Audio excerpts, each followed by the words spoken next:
नमस्कार, बहुत बहुत स्वागत है आपका। आप देख रहे हैं क्रिएटिविजन न्यूज के एक्सप्लेनर और आपके साथ मैं हूं शबा। उत्तर प्रदेश में जो पॉलिटिकली बार्गेनिंग का समय है वो करीब आ रहा है। 2027 के विधानसभा चुनावों से पहले हर राजनीतिक पार्टी, छोटी राजनीतिक पार्टी, अपने राजनीतिक कद, राजनीतिक वजूद का एहसास करा देना चाहती है। आप 2017 और 22 विधानसभा चुनावों को याद कीजिए। इसी उत्तर प्रदेश में दो तीन छोटी पॉलिटिकल पार्टी थी जिन्होंने खूब बार्गेनिंग की। उनमें थे ओम प्रकाश राजभर, उनमें थे संजय निषाद, उनमें थे जयंत चौधरी। 17 में तो इनकी राजनीतिक पृष्ठभूमि कुछ और थी, 22 में कुछ और थी।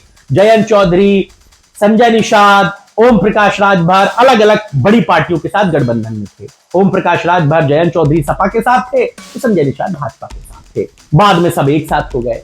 यही तो सत्ता का सुख है, जो टॉप पे आए उसके साथ हो लीजिए, बाकी आपके उसूल, आपके आदर्श, आपके काम करने के तौर तरीके, आपकी गाइडलाइन, आपकी पॉलिटिकल रिस्पॉन्सिबिलिटी सब खत्म हो जाती है। जिस नेता को लोग दूसरी पार्टी के खिलाफ हराने के लिए वोट देते हैं, बाद में चुनावों के बाद वो नेता उसी पॉलिटिकल पार्टी के साथ जा बैठता है जिसके खिलाफ उसे वोट मिले हो।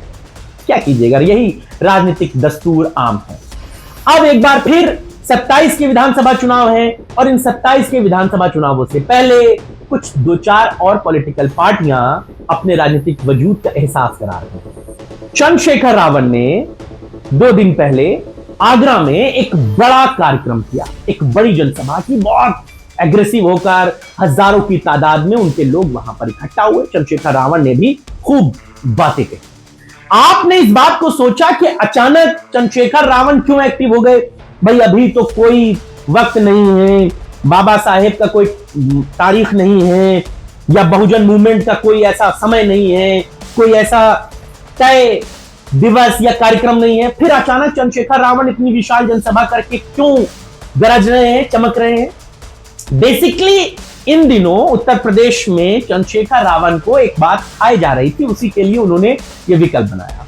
उत्तर प्रदेश में पिछले हफ्ता, 10 दिन, 15 दिनों से, 1 महीने से एक नाम की बड़ी चर्चा हो रही है और वो नाम है असदुद्दीन ओवैसी का।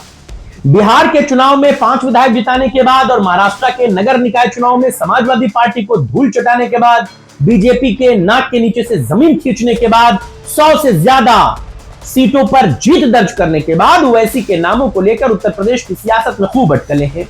बयानबाजियां हो रही हैं कि ओवैसी बहन जी के साथ जाएंगे, अखिलेश यादव के साथ रहेंगे, यहां तक कि अखिलेश यादव के सांसदों की बैठक में भी ओवैसी का जिक्र हुआ, लेकिन चंद्रशेखर का जिक्र नहीं हुआ। यह बात चंद्रशेखर को बड़ी अखर गई। उन्होंने कहा यही मौका है गुरु।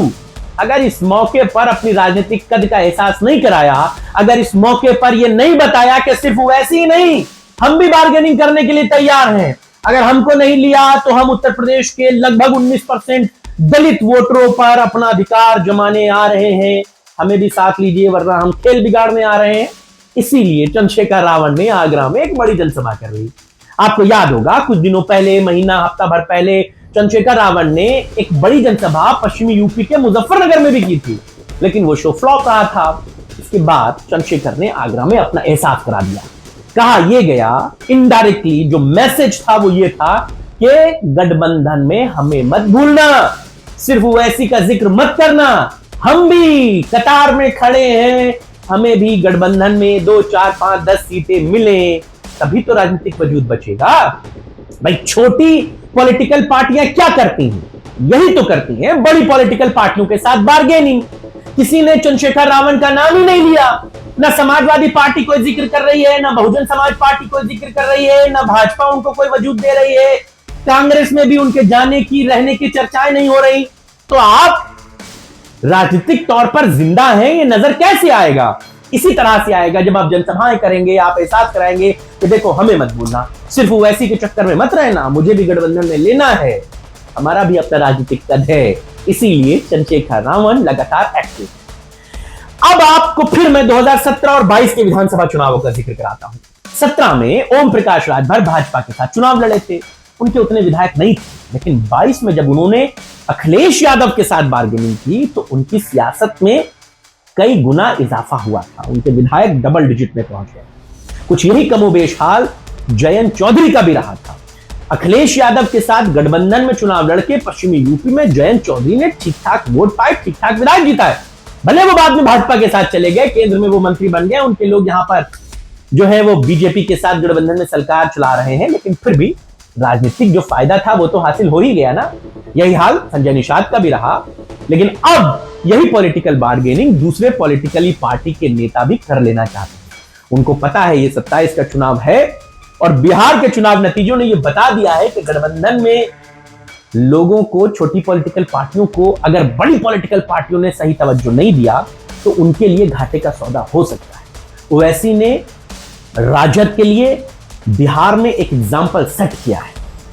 5 सीटें मांग रहे थे ओवैसी की पार्टी के लोग राजद से, लेकिन लालू को शायद ये लगता था कि मुसलमान अगर भाजपा को वोट नहीं देगा तो हमें ही तो देगा, लेकिन सिक्का पलट गया। सीमांचल में मुसलमानों ने ओवैसी को अपना बड़ा लीडर मान लिया, 5 विधायक जीत गए। कमोबेश यही हाल महाराष्ट्र में भी रहा। बहुत सारी ऐसी सीटें थी जो भाजपा की कोर सीटें थी, समाजवादी पार्टी का सीधा दखल था, एनसीपी और शिवसेना का सीधा होल्ड था, ओवैसी वहां से जीत गए। यानी कि ओवैसी को नेग्लेक्ट करना तो इस बार उत्तर प्रदेश में किसी भी पॉलिटिकल पार्टी के लिए आसान नहीं होगा। अखिलेश यादव ने तो अपने सांसदों से कह दिया है कि इस पर कोई फॉर्मूला बनाइए, क्या हो सकता है, क्या विकल्प हम ले सकते हैं। हालांकि उनके नेता शिवपाल यादव जैसे भी सरीखे नेता ओवैसी का बहुत लोड नहीं ले रहे हैं। वो दिखाने की कोशिश कर रहे हैं कि ओवैसी को हम किसी भी लड़ाई में नहीं मानते, लेकिन जो सच है वो सच है। चंद्रशेखर रावण भी यही तैयारी कर रहे हैं कि हमारे नाम का भी जिक्र हो, हमारी भी चर्चा हो, इसीलिए आगरा में वो गरज रहे हैं। आपको क्या लगता है, चंद्रशेखर रावण का उत्तर प्रदेश की पॉलिटिक्स में कितना वजूद है, और इन छोटी पार्टियों के पॉलिटिकली बार्गेनिंग का ये जो नया चैप्टर शुरू हो चुका है चंद्रशेखर रावण और ओवैसी के तौर पर, इसे आप कैसे देखते हैं? आप बताइएगा। आपके राय और विचारों का इंतजार रहेगा। फिलहाल इतना ही।